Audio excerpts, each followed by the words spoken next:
The evening air over London shimmered with the last traces of spring warmth, though a soft wind carried with it the whisper of an approaching storm. Beneath the glittering chandeliers of the Belgrave Club, the city's elite drifted from table to table, exchanging polite laughter and careless gossip as though nothing in the world could disturb the polished perfection of their surroundings. But refinement has a way of cracking, and even the most elegant of salons can become the stage for the most chilling dramas. Tonight would prove no exception. At 20 minutes past 8, Sir Adrian Langley, industrial magnate, philanthropist, and, according to half of London's newspapers, the closest thing England had to an economic saviour, excused himself from the banquet hall. Guests later remarked that he seemed distracted, even troubled. One swore his hand trembled as he raised his glass. Another noted how Sir Adrian failed to laugh at a joke he himself would have delighted in telling. Yet no one thought much of it at the time.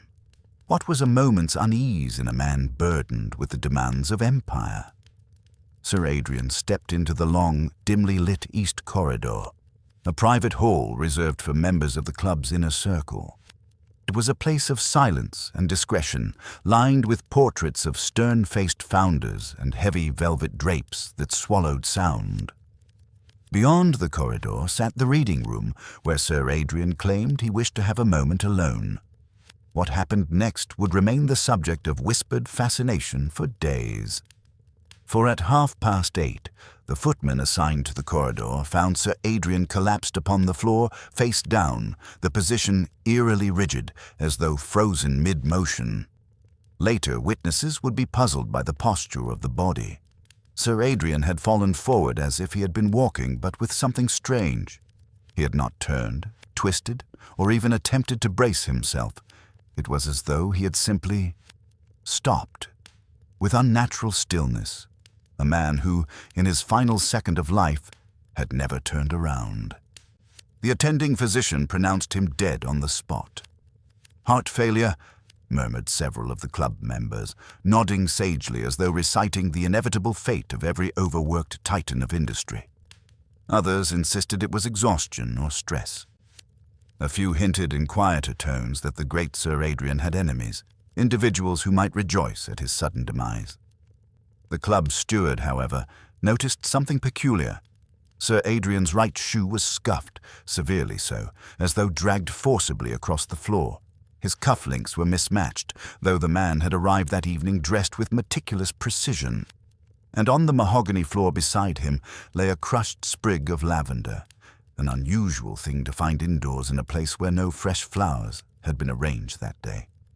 It was enough to rouse suspicion. By morning, the newspapers were ablaze with headlines. "Mysterious Death, Belgrave Club.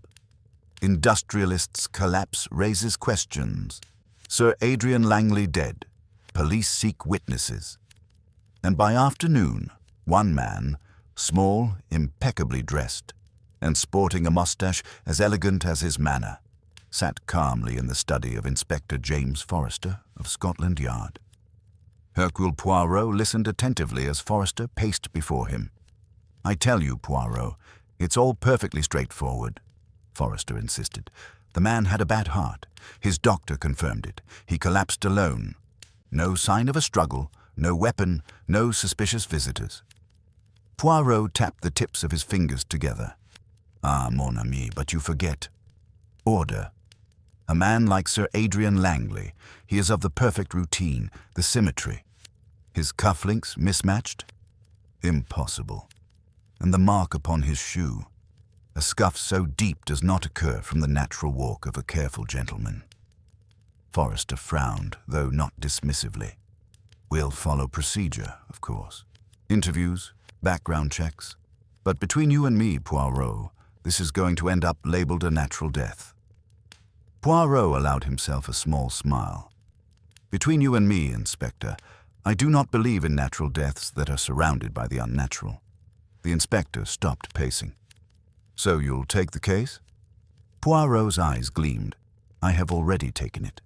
Madame Langley called me herself not an hour ago. She is most distressed, poor woman, and she believes, how do you English say, that something is not right. Forrester exhaled. "Then I suppose this means you'll want access to the club." "But of course," Poirot replied mildly. "The scene of the tragedy must be observed with the eyes of precision." By early evening, Poirot stood at the entrance of the Belgrave Club, accompanied by his loyal friend, Captain Arthur Hastings, who had returned from South America only a fortnight earlier, and was already delighted to find himself once more in the orbit of a puzzle. "Dash it all, Poirot," Hastings said as they entered the foyer.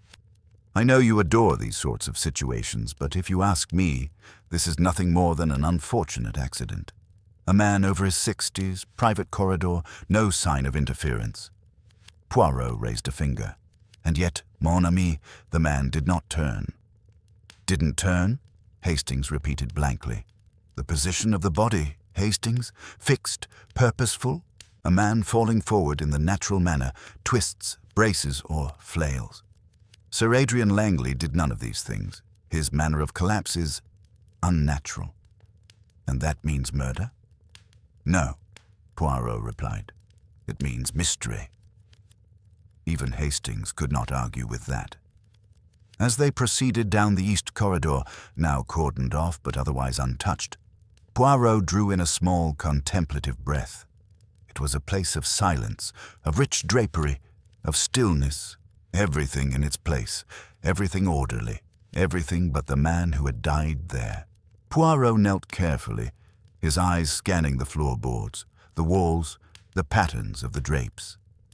Then, softly, he murmured, "There is something very wrong here, mon cher Hastings, and I assure you, Sir Adrian Langley did not die alone." It was the particular genius of the Belgrave Club that, in moments of crisis, its staff behaved as though nothing in the world were amiss. Voices were lowered rather than raised. Doors were closed quietly instead of slammed. The carpets seemed to swallow shock itself. Yet beneath the polished surface, tension ran like an electric current. Poirot and Hastings were shown to a small paneled room adjacent to the east corridor, half library, half antechamber, where the principal witnesses had been asked to wait. "The committee thought it best," murmured the steward, a thin man with an apologetic stoop. "You understand, sir, we wish to avoid scandal, but the police... And now, Monsieur Poirot." Poirot inclined his head graciously. "You are wise to gather them, monsieur. It is like the bouquet of flowers. Before one may judge the whole, one must inspect each bloom." Hastings, who had never thought of suspects as flowers, merely cleared his throat. The steward opened the door. "Gentlemen, this is Monsieur Hercule Poirot and Captain Hastings. They are assisting with the inquiries." 4 faces turned toward the newcomers. Nearest the fireplace stood a tall, angular woman in deep violet silk, a string of pearls at her throat, and a faint air of impatience about her. Her dark hair was perfectly arranged. Her eyes, though reddened, were dry. This was Lady Eleanor Langley, widow of the dead man. Beside her, perched on the arm of a leather chair, despite the abundance of empty seating, lounged a young man in his late 20s. He wore his evening clothes with the slightly careless elegance of those who have never had to worry about the bill. His fair hair was brushed back, his tie imperfectly straightened, and there was something in his manner, a flippant ease, that spoke of both charm and danger. This, Poirot knew from Inspector Forrester's notes, would be Mr. Peter Langley, only child and heir. In a straight-backed chair by the window sat a woman in her 40s, neat and self-possessed. She wore a simple navy dress, a small silver cross at her neck, and glasses that she adjusted from time to time with precise fingers. Her hands were ink-stained. This was Miss Beatrice Gray, Sir Adrian's longtime secretary and personal assistant. The last of the group leaned against a bookcase with an air that might have been nonchalance or disdain. His eyes were sharp, his features finely cut, and the faint shadow of a day-old beard emphasized his jaw. He was perhaps 35, foreign-looking and undeniably handsome. This was Mr. Victor Armand, a financier of continental origin whose partnership with Sir Adrian had been the subject of much whispered speculation in the business pages. Poirot took them all in with one sweeping glance. Hastings, beside him, registered impressions more vaguely. Pretty woman, rather unpleasant fellow, decent-looking chap. But Poirot's gaze lingered on posture, on hands, on the way each pair of eyes reacted to the presence of the detective. Lady Eleanor regarded him with measuring curiosity. Peter Langley studied him with thinly veiled amusement. Beatrice Grey watched him with a sort of wary relief. Victor Armand's expression did not change at all. Poirot bowed. "Mesdames, messieurs, I regret profoundly the circumstances which bring me before you. The tragedy that has occurred—" "We can skip the condolences, Monsieur Poirot," Lady Eleanor said in a low, controlled voice. "I asked you here for a reason. My husband is dead, and I do not—" She paused, the faintest crack appearing in her composure. "I do not accept the word accident." Peter sighed. "Mother, you may call me sentimental if you wish, Peter," she continued, ignoring her son, "but Adrian was not fragile. He worked hard, yes. He was under pressure, yes, but he was a man who measured every step. If he was going to die of overwork, he would have chosen to do it at his desk, not in a half-lit corridor of the Belgrave Club." "A curious preference, madame," Poirot murmured gently. "But I understand your meaning. You feel that the circumstances do not fit the man." "They do not," she said simply. Victor Armand spoke for the first time, his voice smooth and low. "With respect, Lady Langley, men die everywhere. In beds, in trains, in clubs. It is not always dramatic." Her gaze flicked towards him, something icy in it. "And yet, Monsieur Armand, you are here." Poirot's eyes brightened. "Exactly so. Monsieur Armand, you were present this evening?" "I was," Armand replied. "I was Sir Adrian's guest, as I have been several times in the past months. We were discussing a matter of business." Beatrice Grey gave a small, involuntary movement at that word. Poirot noticed. He turned to the steward who had been hovering near the door.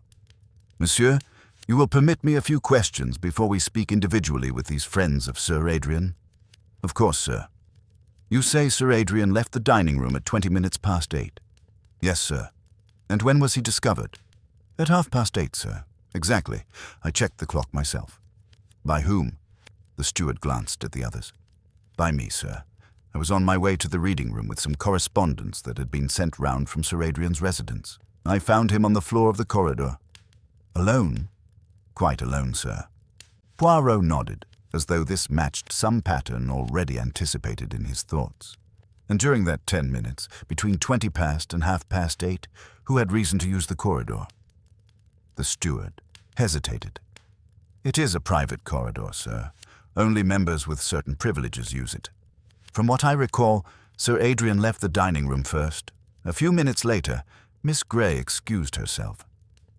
"I did," Beatrice Grey said quietly. "I went to the ladies' room." "Then Mr. Langley stepped out for a telephone call at about 25 past 8, the steward continued, "and Monsieur Armand left the table around the same time, saying he wished to fetch a document from his briefcase in the cloakroom." Poirot's gaze passed slowly from one to the other. "So, in the 10 minutes before Sir Adrian Langley is discovered dead in the corridor, all 4 of his closest associates leave the dining room by the same route." Hastings stiffened. When stated so plainly, it sounded suddenly very significant. Poirot, however, smiled benignly. "It is the kind of coincidence that life presents to us, n'est-ce pas?" Peter Langley shifted, a faint flush rising in his cheeks. "If you're implying—" "I imply nothing, monsieur," Poirot interrupted gently. "I arrange the facts. It is my little hobby. Now, if you will permit, I should like to speak with you each in turn." Lady Eleanor inclined her head. "You may begin with me, Monsieur Poirot." Poirot's eyes softened. "No, madame. With your permission, I begin not with grief, but with routine. Miss Grey, you have known Sir Adrian's habits better than anyone here, I think. You shall be first." Beatrice Grey looked momentarily startled, then resolute. "Of course." The steward ushered Peter, Lady Eleanor, and Victor Armand into the adjoining room, closing the door behind them. Silence folded itself around Poirot, Hastings, and Miss Grey. She folded her hands in her lap. They trembled slightly now that the others were gone. "Miss Grey," Poirot said gently, taking a chair opposite her, "you worked for Sir Adrian for how long?" 14 years, she replied, "since shortly after his first knighthood. And in those 14 years, you observed that he was a man of, how shall we say, order." Her lips curved faintly. "Obsession would be closer to the truth, Monsieur Poirot. Sir Adrian liked his papers aligned, his pens capped, his appointments to begin on the minute and end on the minute. He disliked improvisation." "And mismatched cufflinks?" Poirot asked quietly. The color drained from her face. "He would never," she whispered. "Never." Hastings looked sharply at Poirot. "Then how—" Poirot raised his hand. His eyes were fixed on Miss Grey. "You observed the body, mademoiselle?" She swallowed. "Only briefly. Lady Eleanor and I. The inspector allowed us to see him. His cufflinks? Yes, I noticed. I thought it must be some ghastly oversight. But Sir Adrian would not have left the house that way. I laid out his clothes myself." Poirot nodded slowly as though confirming a small but crucial detail in his inner ledger. "There is also," he said quietly, "the matter of the lavender." Beatrice Grey's reaction was instantaneous, a quick, startled glance, then a rapid attempt to compose herself. "I don't know what you mean," she said too quickly. Poirot's voice was mild. "It is of no consequence for the moment, mademoiselle. We will return to it. Tell me instead, yesterday evening did Sir Adrian seem troubled?" "Yes," she said after a beat. "More than usual. Something had happened that morning. Some document, some news. I don't know what exactly, but it upset him greatly. He told me to cancel all his appointments for next week, and he wrote a letter." "A letter?" Hastings repeated. "A private letter," Miss Grey said. "He sealed it himself and gave it to me to post. Registered. He said if anything happened to him, that letter would set matters straight." Poirot's eyes shone. "And tell me, mademoiselle, was the letter posted?" She hesitated. "No," she whispered. "It is still in my handbag." For a long moment, the only sound in the small panelled room was the soft ticking of the brass clock on the mantelpiece. Hastings felt the weight of Miss Grey's confession settle in the air like a heavy velvet curtain. Poirot did not interrupt. He let the silence ripen, an old trick of his, though Hastings had never managed to perfect it himself. Silence, Poirot always said, was the most eloquent interrogator. At last, Miss Grey reached into her handbag with trembling fingers. She withdrew a small, cream-colored envelope. Thick, expensive, sealed with dark red wax. The initials A.L. were pressed into the seal with such precision that Hastings could almost imagine Sir Adrian's stern hand imprinting it. Poirot accepted the envelope reverently, turning it between his fingers. "You did not post it," he said quietly. Miss Grey's eyes were fixed on her clasped hands. "He asked me to post it after dinner. I intended to. I swear it, but there were guests arriving, and Lady Eleanor wanted assistance with the seating plan, and Peter needed a message sent to the staff. And when I realized I'd forgotten, it was already too late. He—" her voice caught. "He was dead an hour later." Hastings leaned forward sympathetically. "Miss Grey, no one could blame you for that." "Truly?" "On the contrary," she whispered, "I blame myself." Poirot opened his mouth as though to offer comfort, then paused. Something had caught his attention, not in Miss Grey's face, but in the envelope itself. He held it up.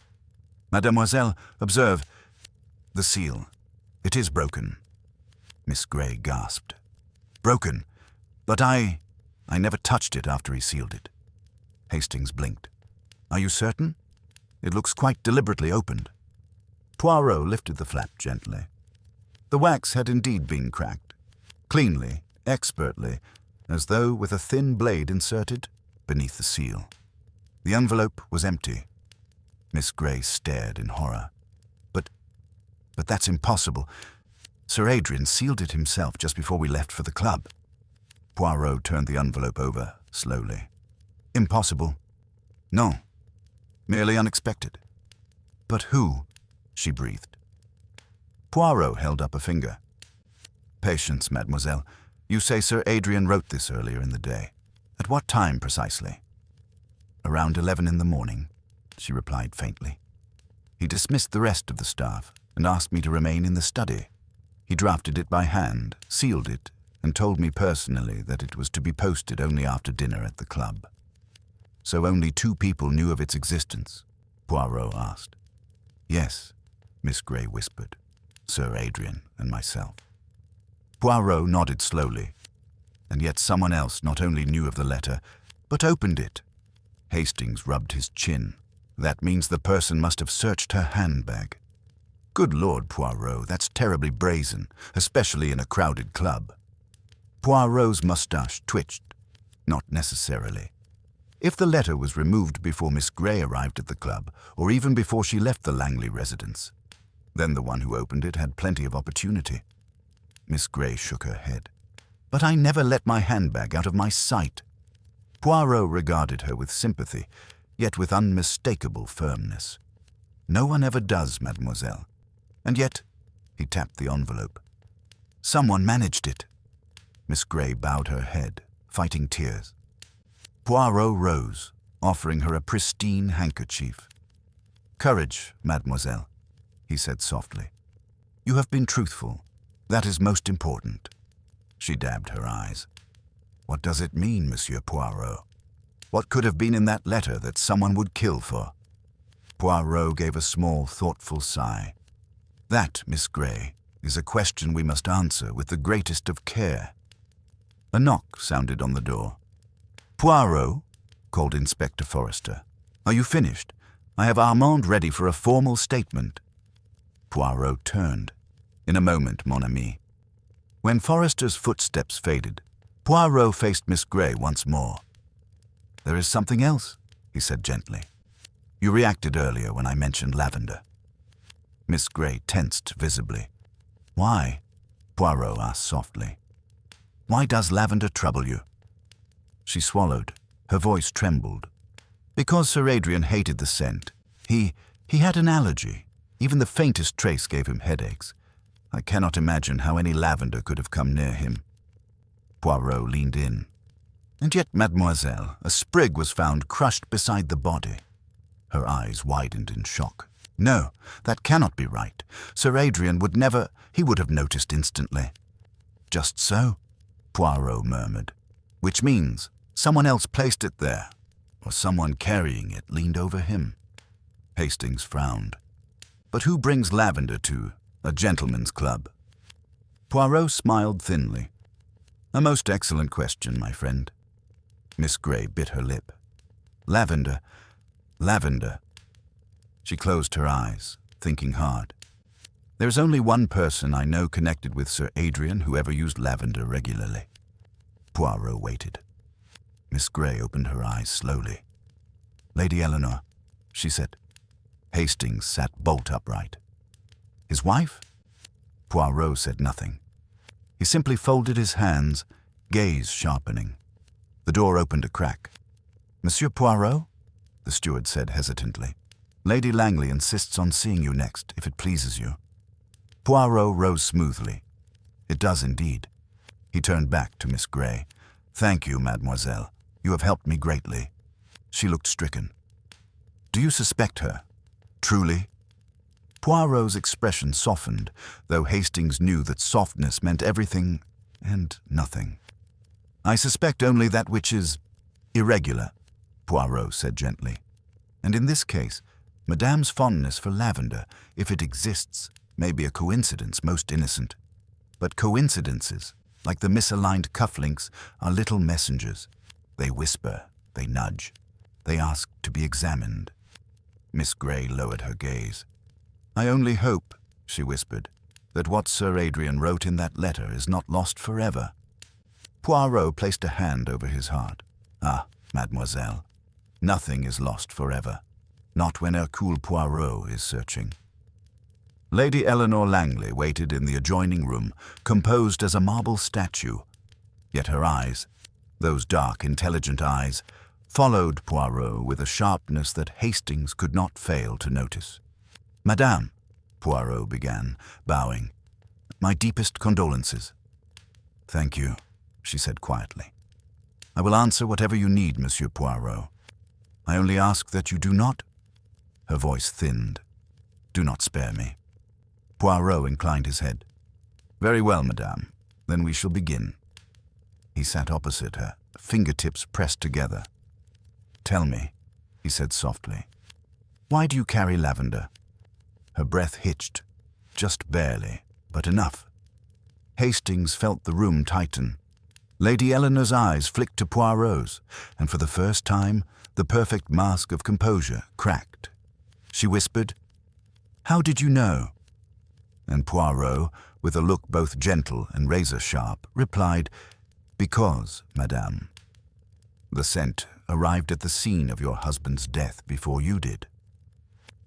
For a long, brittle moment, Lady Eleanor Langley did not speak. The fire crackled faintly behind her. The tall windows reflected the dim glow of evening, casting her elegant silhouette into sharp relief. A woman carved of poise and shadow. But even the most polished marble can fracture. Poirot waited. He had the air of a man content to let time itself lean closer to listen. At last, Lady Eleanor exhaled a thin, trembling breath. "You must understand," she said softly, "that lavender has been my companion since childhood. I carry it out of habit, not symbolism. A drop of oil on a handkerchief, a sachet in my handbag, hardly grounds for suspicion." Poirot nodded with sympathetic gravity. "But of course, madame, the preference for a scent is not a crime, and yet the crushed sprig found beside your husband is curious, is it not?" Her fingers tightened around the arm of her chair. "I was nowhere near Adrian when he died." "Then perhaps," Poirot said gently, "you will allow me to understand why the scent of lavender clung faintly to his cuffs." Hastings blinked. "His cuffs? Poirot, you never mentioned—" Poirot held up a hand. "I observed it when I inspected the body, mon ami. It was faint, but unmistakable." Lady Eleanor closed her eyes. For a moment, she seemed very tired. "I will not lie," she murmured. "Adrian and we argued earlier that evening." Hastings felt a jolt, but Poirot merely inclined his head, inviting her to continue. "It was about Peter," she said. "About the company. About money." Her voice gained a brittle edge. Adrian had become increasingly secretive. He dismissed meetings, hid correspondence, refused to discuss decisions even with me. I suspected something was deeply wrong. Poirot leaned forward. "And did you confront him?" "I did. Just before we left for the club. I told him that secrecy was poison in a marriage. He refused to discuss it." Her voice wavered with remembered frustration. I tried to hold his arm, lightly, not forcefully, and he shook me off. Perhaps the scent transferred then. Poirot considered this. "It is possible," he admitted. "But the lavender sprig, madame, that is harder to explain. Do you carry fresh lavender regularly?" Lady Eleanor shook her head. "Only dried, and I certainly did not have a sprig loose in my bag." Poirot's mustache twitched. "Then allow me a question most delicate. Does anyone else in your household use lavender?" She frowned. "No, only me." "Why?" Poirot tapped a finger on the arm of his chair. "Because, madame, a lavender sprig is not merely a scent. It is deliberate, and I do not believe in deliberate things that have no purpose." Lady Eleanor hesitated. Then, lowering her voice, Adrian despised lavender, Monsieur Poirot, not mildly, violently. He said it made him faint, light-headed, dizzy. He would not allow it in his office or even in the drawing-room. Hastings' eyes widened. Good heavens. Poirot nodded. Then there are two possibilities, madame. Either the lavender was brought by someone who did not know Sir Adrian's aversion, or by someone who knew it very well, Lady Eleanor whispered. And used it purposefully, Poirot finished quietly. For the first time, fear flickered in her eyes. Not the soft grief of a widow, but the sharp fear of someone who suddenly sees the edges of a truth she does not want. "What are you implying, Monsieur Poirot?" she asked sharply. Poirot rose, offering her a small, courtly bow. "Nothing yet. You have been most helpful, madame." "I thank you." He moved to the door, but before he opened it, Lady Eleanor said, "Monsieur Poirot?" He turned. "If you uncover something ugly, please tell me before you tell the others." Poirot inclined his head. "You have my word." He stepped into the hallway, closing the door behind him. Hastings followed Poirot down the corridor, lowering his voice. "Well, old chap, it seems rather damning, doesn't it? Lavender at the scene, and she's the only one who uses it." Poirot shot him a mildly disapproving look. "And so? Does that make her the murderer?" "It doesn't look good, you must admit." Poirot smiled thinly. "Appearances, my friend, are the most treacherous of clues. They lead the unimaginative to premature conclusions." Hastings flushed. "Well, who else could it be?" Poirot's eyes sparkled. "Someone who wanted us to think it was the lady. Someone who thinks like a dramatist, not a murderer. Someone who does not understand that Hercule Poirot notices everything." Before Hastings could reply, a heavy door swung open and Inspector Forrester stepped out, looking harassed and irritated. "Poirot, thank heavens. Armand is becoming impatient." Poirot's eyebrows rose. "Impatient in a matter of murder? That is most interesting." Forrester rubbed his temples. "He insists he had nothing to do with anything. Says he left the table only briefly to fetch a document and that he never went near the east corridor." "Ah," Poirot said softly. "But the corridor, she does not care for declarations. She cares only for footprints." Hastings blinked. "Footprints?" Poirot gave a small, satisfied nod. "Oui, I have seen them, and they tell a story far more interesting than Monsieur Armand's assurances." Forrester frowned. "What story?" Poirot turned toward the interrogation room door. "The story," he said, "of a man who claims he never went near the corridor, but who, in his haste, left behind a smear of polished leather on the skirting panel, a smear identical to his shoes." Hastings' eyebrows shot up. "You noticed that?" Poirot gave him a gentle, indulgent smile. "But of course. And now, mon ami, we go to speak with Monsieur Armand." He placed a hand on the door handle, then paused. "One more thing," he murmured. "When the steward told us who left the dining room in those crucial minutes, did you notice the order?" Hastings frowned. Sir Adrian first, then Miss Grey, then Peter, then Armand." "Just so?" Poirot said softly. "But I have spoken now with two of the four. Their accounts differ, though neither noticed the discrepancy." Hastings blinked. "Discrepancy? What discrepancy?" Poirot smiled. "That, Hastings, is the first thread of truth." He opened the door. "And let us see," he said, "which man pulls it tightest." With that, Hercule Poirot stepped into the room where Victor Armand waited. Cool, composed, and perhaps, at last, cornered. Victor Armand sat with the relaxed posture of a man who either had nothing to fear or had perfected the art of looking as though he didn't. The interrogation room was modest: a polished oak table, a small lamp, a single painting depicting a fox hunt, its hounds forever frozen mid-chase. The room felt constricted, tense. Yet Armand seemed entirely at ease. He did not rise when Poirot entered. Instead, he crossed one elegant ankle over the other and offered a polite, untroubled smile. "Monsieur Poirot," he said smoothly, "I understand you wish to speak with me." Poirot nodded, taking the seat opposite him. Hastings remained standing near the wall, arms crossed. Inspector Forrester perched uncomfortably on the edge of a chair, like a man certain he'd be needed at any moment. Poirot folded his hands. "Indeed, monsieur, a man has died, a man with whom you had business dealings." Armand's smile thinned. "Business, yes. Friendship, occasionally. Murder, certainly not." Poirot tilted his head. "Curious that you leap so quickly to the word murder, monsieur. The police have not yet declared it so." Armand's gaze flicked to Forrester, then back to Poirot. "It is obvious to anyone who thinks, Monsieur Poirot. Sir Adrian was in fine health yesterday morning. A collapse of this nature is not natural." "Ah," Poirot said softly. "You speak with the voice of certainty, and yet you claim to know nothing." Their eyes locked.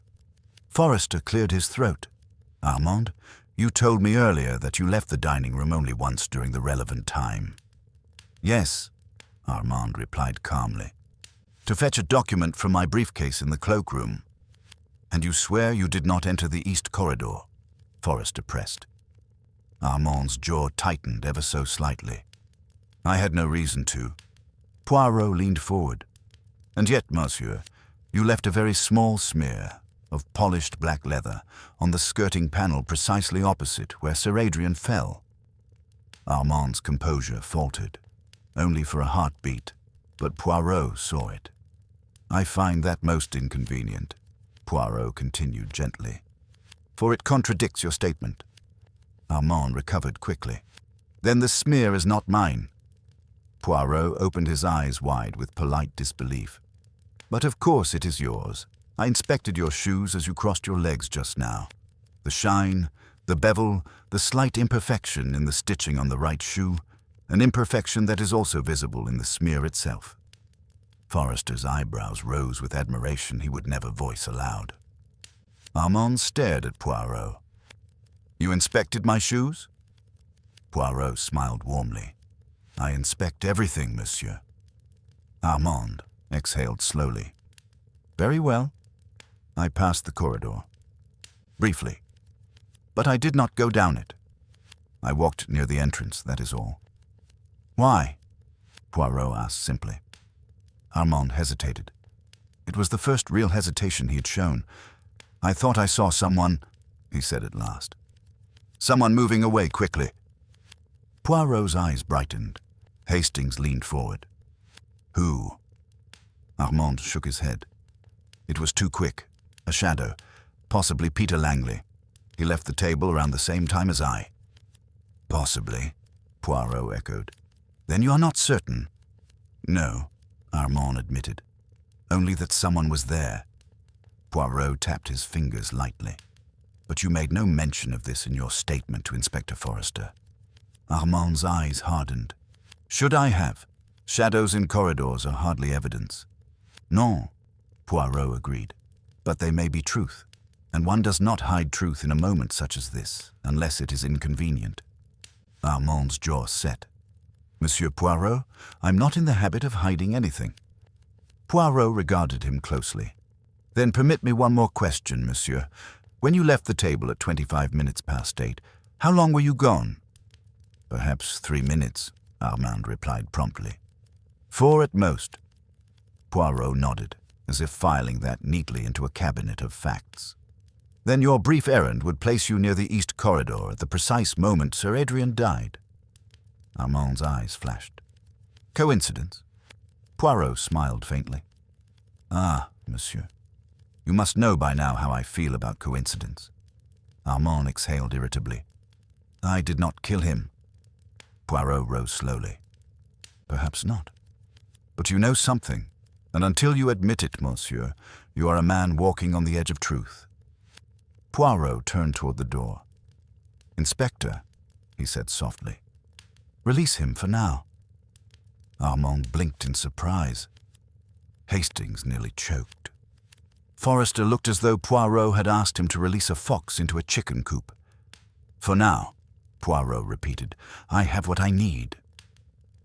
In the corridor outside, Hastings hurried after him. "Poirot, why let him go? The man was practically caught in a lie." Poirot nodded. "Yes, a lie, but not the lie we seek." Hastings frowned helplessly. "What do you mean?" Poirot slowed his step. "Hastings, mon ami, think of the timeline. Sir Adrian leaves the table at 20 minutes past 8. He is found dead at 8:30. During those 10 minutes, each of the 4 people closest to him leaves the table. That is suspicious." "Exactly," Hastings exclaimed. Poirot held up a finger. "But listen, each one of them gave a different reason for leaving, yet none of them saw Sir Adrian in the corridor. Well, perhaps they missed him." "No, impossible. The corridor is long and narrow. Anyone walking down it would have brushed past him unless—" "Unless what?" Poirot stopped. "Entirely. Unless Sir Adrian never made it to the reading room at all." Hastings blinked. "What?" Poirot's eyes gleamed. "Unless he was stopped before he could turn around." Hastings stared, baffled. "Poirot, what are you saying?" Poirot clasped his hands behind his back. "I am saying that the body was positioned, Hastings. Staged. That the posture of Sir Adrian, the rigid forward fall, the unturned shoulders, was not the posture of a man struck down by nature." "You think he was attacked?" Poirot shook his head. "No, not attacked, overcome, and moved." Hastings felt a chill. "Moved, but why would someone move him?" "To hide the true location of his death," Poirot said softly, "and to create the illusion of a sudden collapse." Hastings swallowed. "Which means—" Poirot finished for him. "Which means, Hastings, that the murderer had knowledge of the club, of its routines, and of exactly where Sir Adrian would be at 20 minutes past 8. He paused. "And only one person fits that perfectly." Hastings felt his skin prickle. "Who, Poirot? Who?" Poirot gave a small, enigmatic smile. "That, my friend, we shall confirm in the next interview." He glanced toward the closed door at the end of the corridor. "Captain Hastings," he said in a soft, ominous tone, "it is time we spoke with Sir Adrian's son." Peter Langley did not wait for Poirot and Hastings to enter the room. He was already pacing, quick, agitated strides, hands shoved deep in his pockets, the polished heels of his shoes clicking sharply against the wooden floor. He looked nothing like a grieving son. Or rather, Hastings corrected himself. He looked exactly like the wrong kind of grieving son, angry, restless, consumed not with sorrow, but with some gnawing internal anxiety. The moment the door closed behind Poirot, Peter turned sharply. "Look," he snapped, "if this is another round of thinly veiled accusations—" Poirot lifted a hand. "No accusations, Monsieur Langley. Only order. Only clarity." Peter snorted. "Is that what you call it?" Hastings bristled. "Mr. Langley, there's no need—" Poirot touched Hastings' arm lightly. "Let him speak, mon ami." Peter raked a hand through his hair. "Fine. Ask your questions. But I'm telling you now, I had nothing to do with my father's death." Poirot studied him for a long moment. "Then perhaps," he said gently, "you will explain why you lied about where you went at 25 minutes past 8. Peter froze. Hastings blinked. Another lie. "How many of them were there?" Poirot stepped closer, not threatening, but impossibly, gently intrusive. "You told Inspector Forrester," Poirot continued, "that you went to make a telephone call, a very reasonable excuse. If only the steward had not mentioned that the club's telephone room was occupied during that time." Peter reddened. Perhaps he misremembered. Poirot smiled faintly. "Perhaps, but the telephone log also records no outgoing calls from any member under your name." Hastings folded his arms. "Well?" Peter's jaw clenched. "Fine. I didn't make a call." "Then what did you do?" Poirot asked softly. Peter hesitated. It was only a heartbeat, but in that heartbeat, everything changed. His shoulders stiffened. His eyes darted, not toward Poirot, but toward the window, as though calculating an escape route. Poirot noticed. "It is often," he said quietly, "the lie that reveals the truth more than the truth itself." Peter exhaled sharply. "You wouldn't understand. Try me, monsieur." A tension crackled in the air.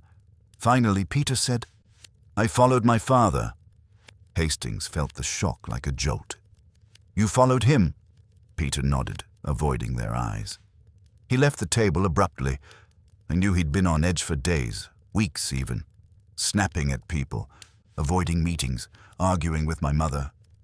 So when he suddenly walked out, I thought, maybe he was going to speak to someone privately, someone he didn't want us to know about." Poirot tilted his head. "You suspected a secret meeting?" "Yes," Peter muttered. "Call it a son's paranoia, or intuition. But I felt something was wrong." "And so," Poirot said quietly, "you followed him down the east corridor." Peter's shoulders sagged. "I stayed far enough back so he wouldn't notice. He walked past the portraits, toward the reading room, but before he reached the end, he stopped." "Stopped?" Hastings repeated. "Yes." He froze, like he'd been startled, or listening to someone. Poirot's eyes sharpened. "To someone? Not something." "Someone," Peter repeated. "A voice, a low voice. I couldn't hear the words." Poirot exchanged a quick glance with Hastings. "And then?" he asked. Peter swallowed. "My father turned his head, just slightly, as though someone had called his name, and then he disappeared around the corner." Poirot leaned forward. "Did you follow?" "I started to," Peter whispered, "but someone else came down the corridor from the dining room. I panicked. I didn't want to look suspicious, so I ducked into the cloakroom instead.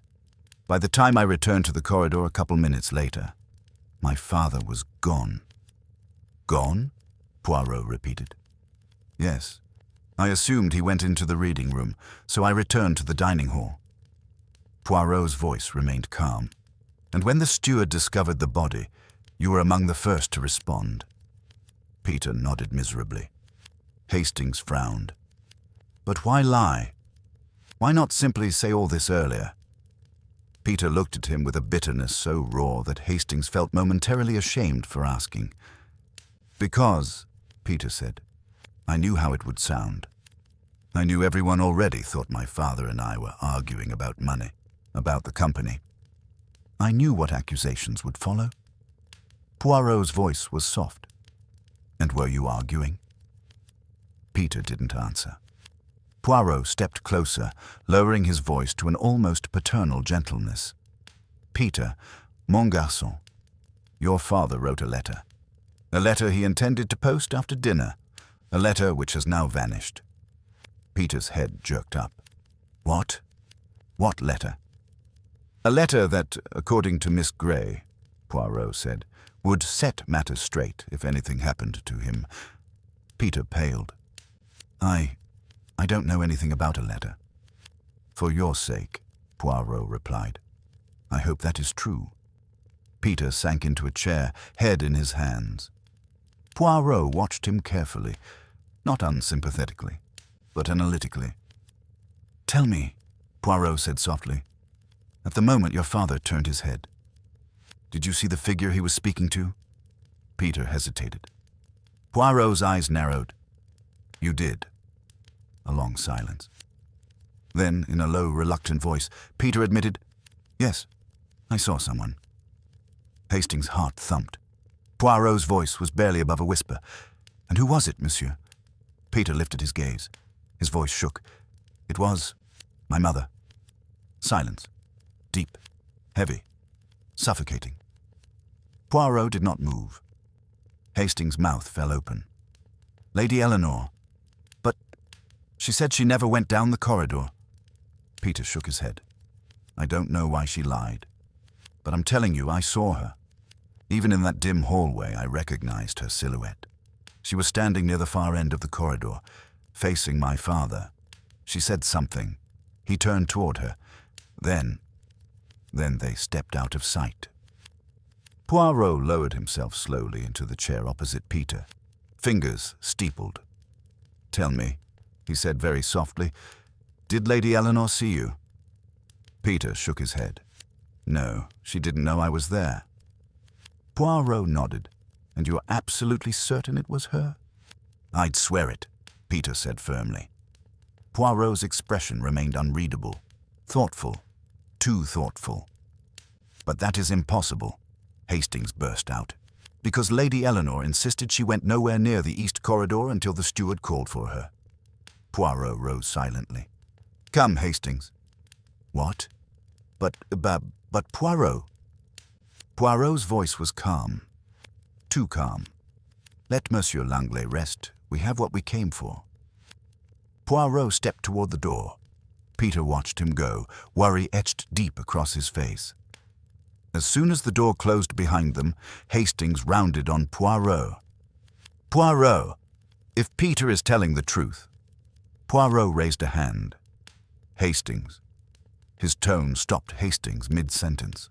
Poirot continued, "If Peter is telling the truth, then Lady Eleanor lied." Hastings nodded. "And if Lady Eleanor lied," Poirot said softly, "then she is protecting someone." Hastings blinked. "Not herself?" Poirot shook his head. "No, mon ami. Not herself." He turned toward the main staircase of the club. "She is protecting the person who was truly with Sir Adrian in the corridor." "Who?" Hastings demanded. Poirot paused. Then he spoke 3 quiet words. "The one person. She fears." He looked toward the shadowed hallway. "Now," Poirot whispered, "let us find them." The halls of the Belgrave Club had grown quieter with each passing hour, but silence in such a place was never neutral. It was watchful, like a butler waiting for a command, or a guilty conscience waiting for a slip. Poirot descended the staircase with a measured grace, Hastings close behind. Hastings' mind was a storm of contradictions. "Poirot," he whispered urgently, "if Lady Eleanor was lying about her whereabouts, then she must have been the last person to see Sir Adrian alive." Poirot's head tilted, not in agreement, but in that little way he did when he was about to dismantle an argument molecule by molecule. "Ah, Hastings," he murmured, "you rush to conclusions with the enthusiasm of a man leaping onto a runaway horse. Admirable, perhaps, but not wise." "But Peter saw her," Hastings protested. "He said he recognized her silhouette." Poirot raised a single finger. "Silhouette, yes. Certainty, no. A silhouette in dim light may deceive, and the mind, le pauvre esprit humain, it fills in what it expects to see." "So you don't believe him?" "I believe Peter saw someone," Poirot said slowly. "But whether he saw his mother, that is far from certain." They reached the foot of the stairs. Poirot paused, his eyes scanning the marble floor with a peculiar intensity. "What are you looking for?" Hastings asked. Poirot murmured, "Not what, Hastings. Who?"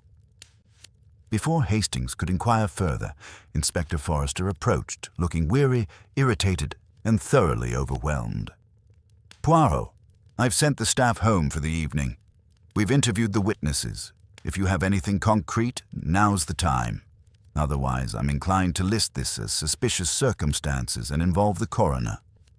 Poirot gave him a look of such profound disapproval that Forrester visibly shrank. "My dear Inspector," Poirot said, "if you bring in the coroner now, you will trample the truth underfoot." "Then give me something," Forrester snapped. Poirot's mustache twitched. "Very well. I require 2 things. The key to Sir Adrian's private locker in the cloakroom, and the steward." Forrester blinked. "The steward? What on earth for?" Poirot smiled pleasantly. "To ask him a question I should have asked hours ago." The steward, Mr. Pembroke, arrived moments later, nervous, deferential, smoothing his waistcoat as if the slightest wrinkle might offend Poirot's sensibilities. "How may I assist, sir?" Poirot regarded him gently. "Monsieur Pembroke, when Sir Adrian Langley arrived at the club this evening, did he carry anything unusual? A bag, a folder, perhaps a document he kept close to his person?" Pembroke's brow furrowed. He thought, then, "Yes, sir, he had his leather document case, always did, and he placed it in his private locker. Would you like me to fetch it?" Poirot's eyes gleamed. "Ah, no, monsieur. I will open it myself, if you please. The key?" Pembroke fished a small brass key from his pocket and handed it to Poirot. Poirot accepted it with a little bow, then turned sharply on his heel. "To the cloakroom," he declared. "There is something inside Sir Adrian's case that will tell us exactly who he feared and who feared him."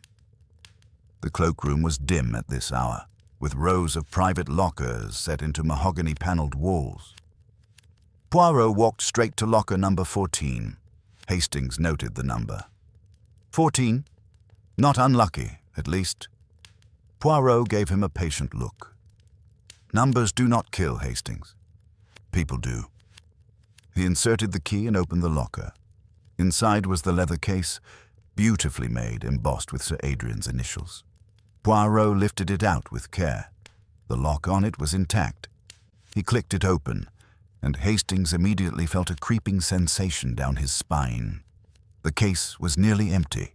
Only one item remained, a torn ribbon of paper, caught in the lining. Poirot removed it gently with tweezers. Hastings moved closer. "What is it?" Poirot studied it for several moments before answering. "A fragment," he murmured, "of a document that was removed in great haste." He held it toward the lamplight. The torn scrap contained only 5 words. "Transfer of controlling interest." Hastings' eyes widened. "Good Lord, that looks like company talk. Something legal." Poirot nodded. "And dangerous. Very dangerous." Inspector Forrester swore under his breath. "If someone forced Sir Adrian to sign a transfer—" Poirot interrupted softly. "No, this was not forced. This was evidence. Proof. Something Sir Adrian intended to send, or reveal." He paused. "And someone removed it before his death." Poirot closed the case gently, then turned to Hastings. "Hastings, recall what Miss Grey said. Sir Adrian wrote a letter that would set matters straight if anything happened to him." "Yes." "And that letter was stolen from her handbag and opened." "Yes. And now we find this fragment," Poirot said, tapping the paper, "which implies Sir Adrian was about to alter or reveal the future of his business." Hastings frowned. "Someone afraid of losing their position?" Poirot smiled. "Exactly." He glanced at Forrester. "Inspector, among Sir Adrian's associates, who would be most threatened by a transfer of controlling interest?" Forrester didn't hesitate. "His son. Peter's entire inheritance depends on his father maintaining majority control." Hastings blanched. "Wait, I'll bet—" "You saying Peter—" Poirot raised a hand. "Calm yourself, mon ami. Appearances again deceive us. Peter did not know of the letter. He did not know of this document."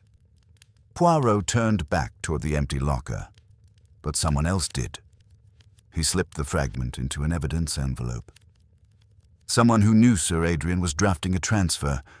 Someone who feared what that transfer meant. Someone who would risk everything to retrieve the document and destroy it." Poirot's voice dropped to a near whisper. "Hastings, who has been at Sir Adrian's side daily for 14 years? Who typed his letters, filed his contracts, knew his secrets?" Hastings froze. "Miss Grey?" he whispered.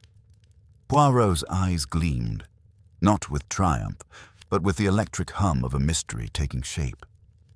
"Miss Grey," he repeated softly, "who claims to have forgotten to post the letter that now mysteriously vanished." "Poirot," Hastings said slowly, "are you suggesting she stole the letter?" Poirot's reply was chilling. "I'm suggesting she may have stolen more than that." The shadow in the corridor. Poirot snapped the locker shut and turned sharply. Come, he said. We returned to the east corridor. For what? Forrester asked. To test a theory, Poirot replied. They walked swiftly through the dim hallways until they reached the now deserted corridor where Sir Adrian fell.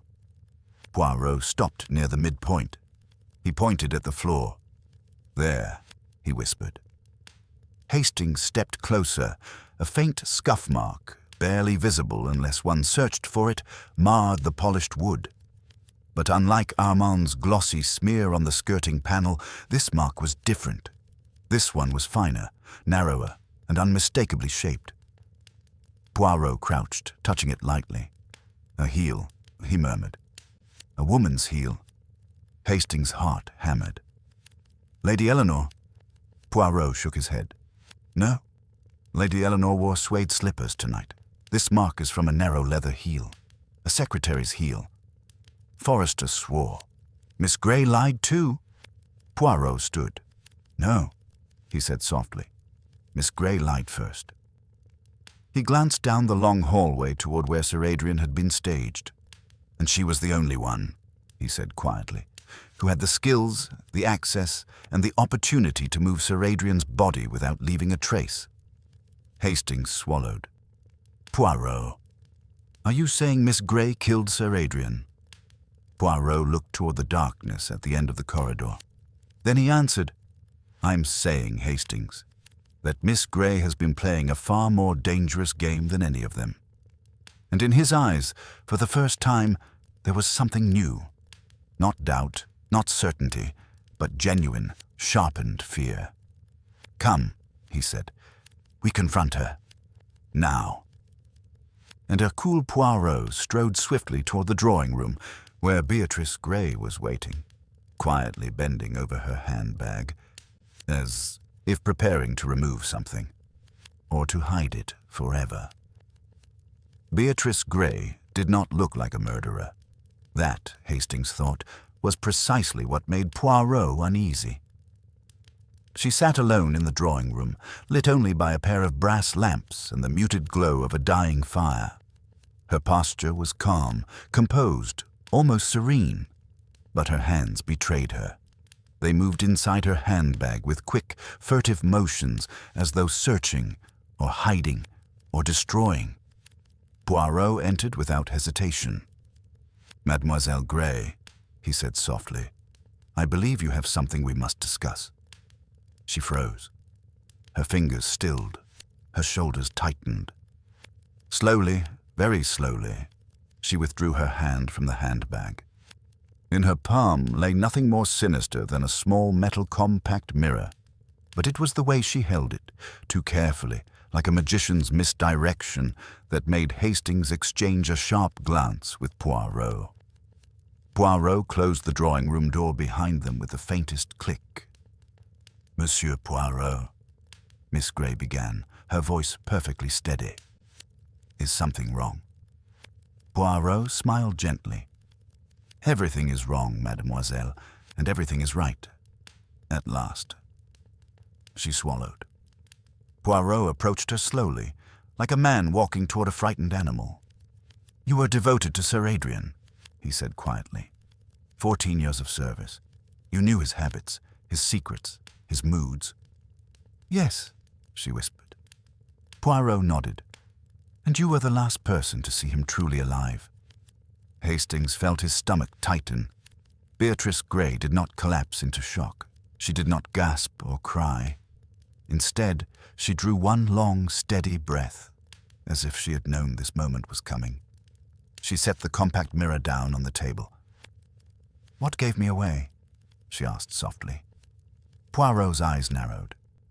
You admit it, then? She looked directly at him. Her gaze did not waver. No, I admit nothing. But I wish to know what you believe. Poirot stepped closer. Very well, mademoiselle. Let us begin. The piece-wise truth. Poirot began pacing, his hands clasped behind his back. First, the letter, he said. The letter Sir Adrian wrote. The letter you claimed to forget to post. Her jaw tightened. That letter, Poirot continued, was removed from your handbag.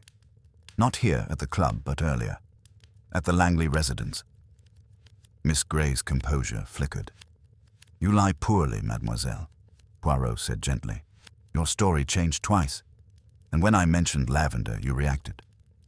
"Why?" Beatrice swallowed hard. "Because I knew Sir Adrian hated lavender." Poirot nodded.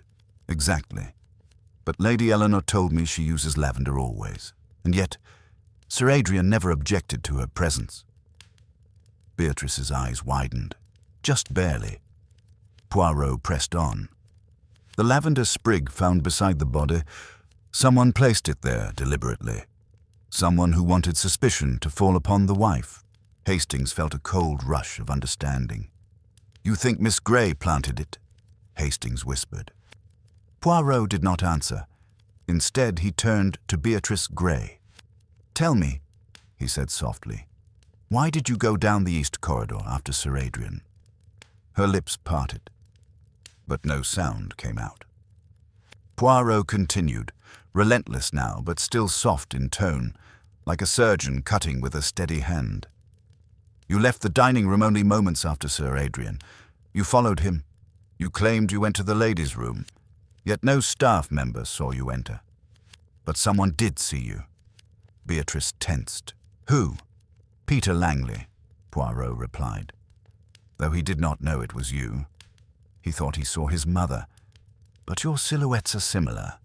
Hastings gasped. "Good Lord, he saw her, not Lady Eleanor." Poirot nodded. "Just so." Poirot moved closer, lowering his voice. "You were there, mademoiselle. You were the last person to speak to Sir Adrian, and you know it." Her hands trembled now, not with fear, but with a terrible restraint. Poirot looked at her handbag. "And now, I believe, you carry something inside that handbag which you removed from Sir Adrian's document case after his death." Beatrice's eyes snapped up. "What is it, mademoiselle?" Poirot asked softly. "Another fragment? A contract? Something that would expose the true motive of this crime?" Her breathing quickened. Hastings took a step back. "Poirot, be careful." Poirot raised one hand slightly. "No need, Hastings. Mademoiselle Grey is not violent. She is precise, calculating, thoughtful, and she has not yet decided whether to run or to confess." Beatrice's calm broke entirely. She stood abruptly. "Monsieur Poirot, listen to me." Poirot leaned in, eyes glittering. "I am listening, mademoiselle." She took a shuddering breath. And then, her voice cracked. "I didn't kill him." Poirot did not respond. She spoke again, more desperate now. "I didn't kill Sir Adrian, but I was there. I saw him. I spoke to him." Poirot stepped back. "At last," he whispered, "we hear something true." Beatrice looked between Poirot and Hastings, her eyes filling, not with grief, but with anguish that seemed a decade old. "It wasn't supposed to happen," she said. "He wasn't supposed to—" Her voice wavered. "He wasn't supposed to die." Poirot's eyes sharpened. "Then tell us, mademoiselle, what was supposed to happen?" She sank back into her chair, hands shaking uncontrollably. "I only meant to warn him," she said, voice breaking. "I meant to show him the document, to make him see what was happening behind his back." Hastings leaned forward. "What document?" Beatrice looked at him, tears spilling down her cheeks. "The forged one," she whispered. "The transfer contract, the one that would have stripped him of his entire company." Hastings stared. "Forged by who?" Beatrice closed her eyes. Silence. Poirot waited, and then, by the smallest shake of her head, Beatrice Grey told the truth without saying a word. Hastings felt the shock like a blow. Poirot didn't blink. "You did not forge it," Poirot said softly. "And you did not destroy it. You only tried to warn him." Beatrice nodded, tears falling freely now. Poirot's voice grew very quiet. "Then tell me, mademoiselle, who forged it?" She lifted her eyes, haunted, tired, utterly defeated, and whispered, "His business partner." Poirot inhaled sharply. Victor Armand. For a moment, the name hung in the air like a thunderclap. Victor Armand. Hastings felt the shock hit him twice. First as cold disbelief, and then as a grim understanding. Armand, with his perfect composure, his elegant detachment, his convenient business dealings.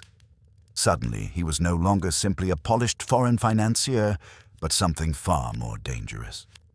Poirot spoke first, his voice very soft. Victor Armand forged a transfer of controlling interest. Beatrice nodded. Once, small, broken. Yes, Sir Adrian trusted him far too much. Poirot's eyes sharpened. And you discovered the forgery? I stumbled upon it by accident, she whispered. I maintain all his files. I prepare drafts, I file correspondence, and one day, less than a week ago, I found a copy of a contract that claimed Sir Adrian had signed away 40% of his shares. Hastings' mouth fell open. 40%? That's practically the company. Beatrice nodded. Sir Adrian would never sign such a thing. Never. So I checked the date. It was stamped 3 days before its creation. And the signature, oh, it was a good forgery, a beautiful one, but I knew his handwriting. I knew it wasn't real. Poirot placed a delicate hand over his heart. Mademoiselle, why did you not go directly to Sir Adrian? Beatrice's voice thickened with shame. I did. That same morning. He was furious, absolutely livid. He said Armand must have planted it somewhere to test the waters, to see if he could get away with it. And what happened next? Poirot asked. Beatrice wiped her cheeks. He wrote the letter, the one that vanished. He told me he was going to expose Armand, that he would cut ties with him, call a board meeting, alert the authorities. That letter contained everything. His explanation, the proof he gathered, his intentions. Poirot nodded slowly, and Armand learned of it. Beatrice covered her face. I don't know how, but he did. He must have. Because that evening Sir Adrian was different, on edge. He kept looking over his shoulder. He refused to let me leave his side until the car came. I knew something was wrong. Poirot lowered himself gracefully into a chair opposite her, his eyes bright, glittering. Tell me, mademoiselle, why did you follow Sir Adrian? Into the corridor? Beatrice's control broke. She sobbed once, helplessly. Because I saw Armand follow him first. Hastings stiffened. Armand did go down the corridor. Poirot nodded, but he lied about how far. Beatrice leaned forward, gripping the edge of the table. I saw them from the reflection of a trophy case. Armand approached him. They argued. Sir Adrian raised his voice. I could hear the anger, even if I couldn't hear the words. Then Sir Adrian put a hand to his chest. Hastings gasped.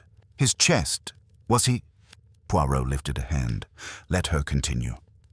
Beatrice swallowed hard. Sir Adrian staggered. Armand caught his arm, not to help him, but to steady him. He was saying something urgently. I don't know what. Then Sir Adrian collapsed. Just collapsed. He didn't turn. He didn't reach out. He fell the way a marionette falls when the strings are cut. A chilling silence. Poirot spoke quietly. A heart attack. Beatrice nodded miserably. Yes, that's what it looked like. Armand knelt beside him, and I panicked. I was terrified. I didn't know if Armand helped him or if he did something. I ran to him, but he pushed me away and told me to leave. He said he would handle it. That no one could know they had argued. Poirot's brows knitted tightly. So he moved the body. Yes, Beatrice cried.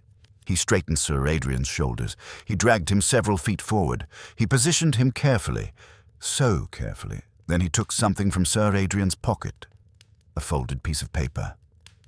The letter, I think. Poirot nodded grimly. The stolen letter. Beatrice looked up, eyes wild with the memory. And then he placed something beside the body, a sprig of lavender. Hastings went pale. He tried to frame Lady Eleanor.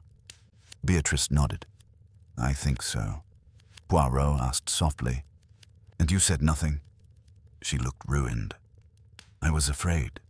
Afraid of Armand. Afraid no one would believe me. Afraid I would be blamed, and I thought maybe Sir Adrian truly died of natural causes. Maybe Armand simply tried to protect his reputation.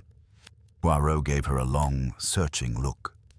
Mademoiselle, he said gently, you are lying again. Her breath caught. In that single instant, all color drained from her face. I'm not. Poirot raised a hand. One lie, he whispered. Just one. He stepped closer. You did not simply observe Armand moving the body. You helped him. Beatrice shuddered violently. No, Poirot, You held Sir Adrian's shoulders, Poirot said quietly. I see it in your hands, in your posture, in your trembling. You helped reposition him because you thought, what? That Armand was innocent? That he was in shock? Beatrice shook her head in agony. I didn't know what else to do. Poirot's voice did not soften. And then, he said, you realized the truth. Beatrice broke completely, sobbing into her palms. Yes, she choked. I saw the fear in his eyes. Armand wasn't panicked. He was calculating. He was thinking ahead, thinking of how to save himself. Her voice cracked. I tried to take the letter from him, but he held it tight. He said if I said a word, he would ruin me, that he knew my weakness, that no one would believe the secretary who loved her employer. Hastings blinked. Loved? Poirot nodded gently. Ah, voilà. The motive of the heart. Beatrice sobbed harder. I loved him, she whispered, for years, and he never knew. And I tried to save him. I tried. Poirot exhaled long and slowly. Mademoiselle, he said softly, you tried to save him, and instead you saved his murderer. She looked up at him, shattered. But I didn't kill him, she whispered. I didn't kill him. Poirot held her gaze, his eyes deep pools of empathy and steel. No, he said gently. But you know who did. Beatrice trembled. Poirot leaned forward. Tell me, he whispered. Tell me everything. Beatrice closed her eyes, and in a single faint, anguished exhale, she revealed the truth. Not in words, but with the smallest nod. Poirot straightened. His face went white.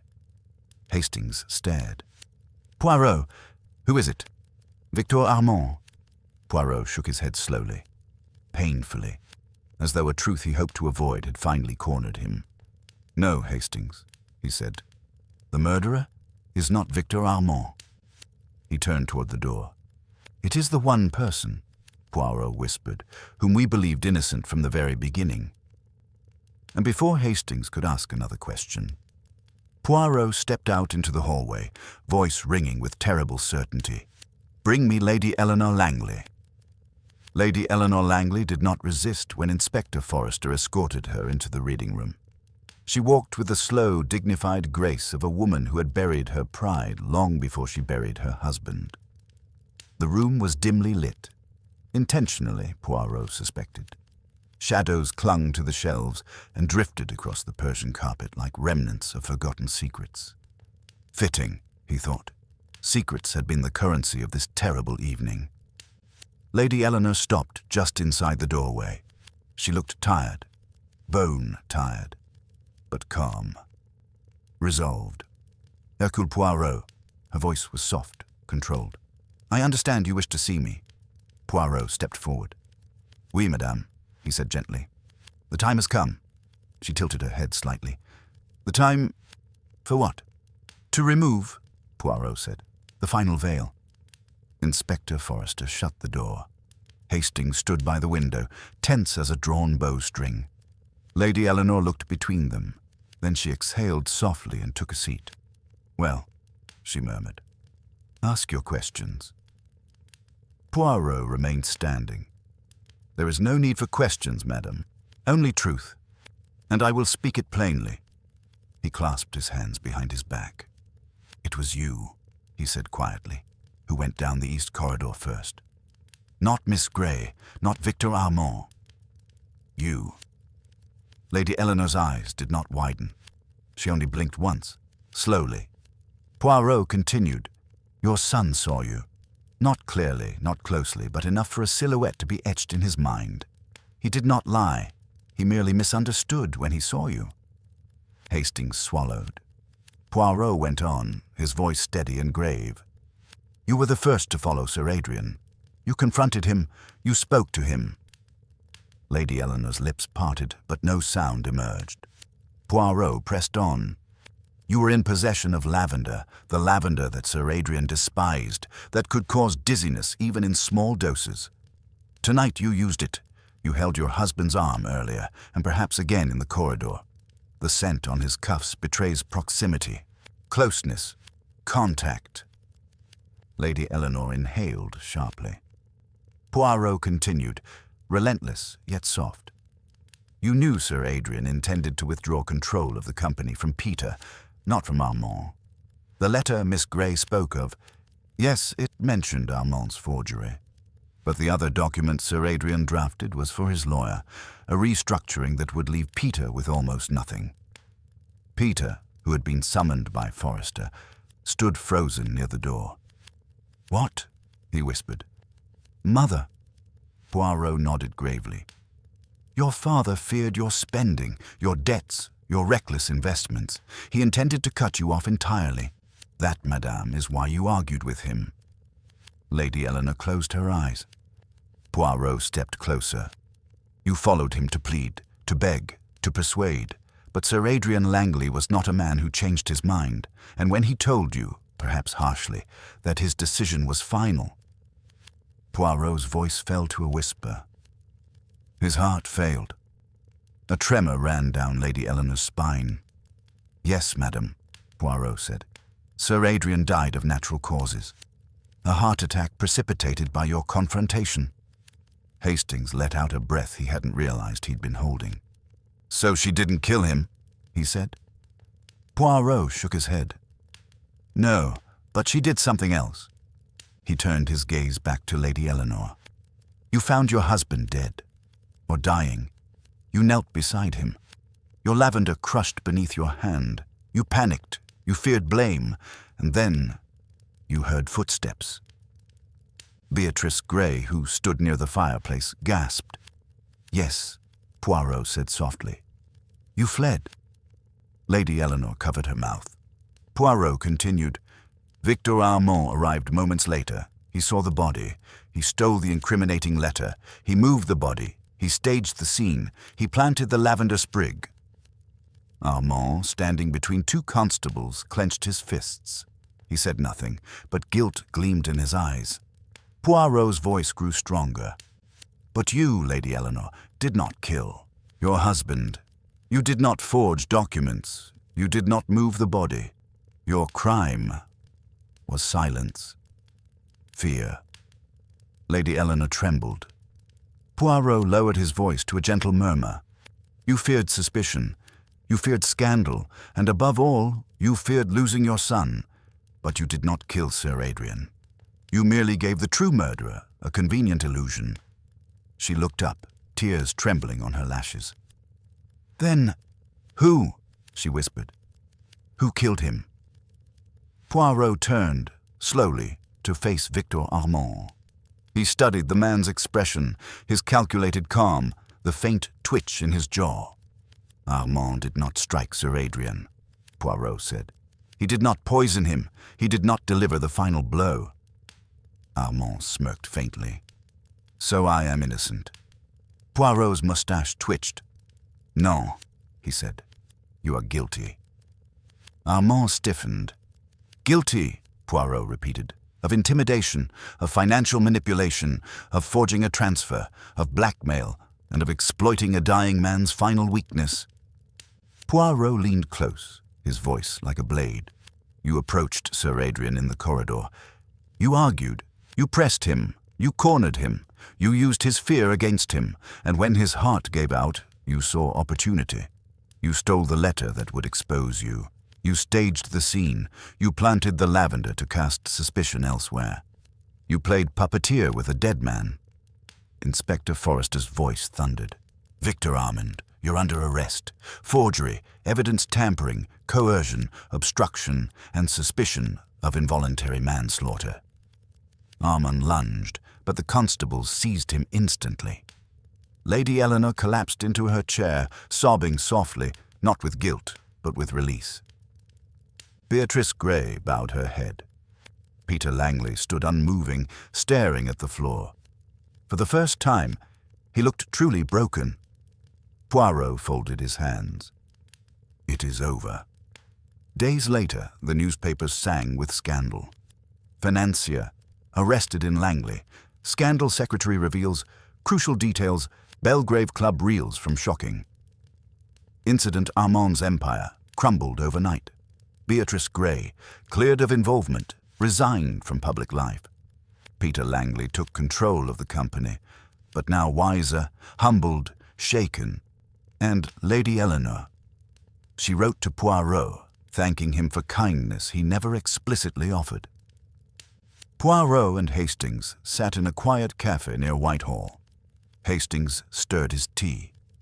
"I must say, Poirot, I thought Lady Eleanor killed him." Poirot smiled gently. "Because, mon ami, you looked at what was obvious. But murder, true murder, is rarely obvious." Hastings leaned back, sighing. "You knew from the beginning, didn't you?" Poirot's eyes twinkled. "I knew," he said, "that Sir Adrian Langley never turned around." Hastings blinked. "Meaning?" Poirot lifted his cup. "A man struck by surprise turns, a man attacked turns, a man poisoned turns, but a man whose heart fails, falls forward." Hastings stared. "And when a man falls forward," Poirot said softly, "the truth falls with him." He sipped his chocolate. "Come, Hastings, let us return home. Murderers, forgers, terrified widows. They exhaust the little grey cells." Hastings laughed. "And you, Poirot, exhausted?"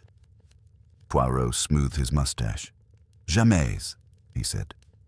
And with immaculate composure, Hercule Poirot rose from his chair and stepped back into the London dusk, leaving behind another mystery unraveled, another truth restored, another human folly laid bare before his ever-watchful eyes.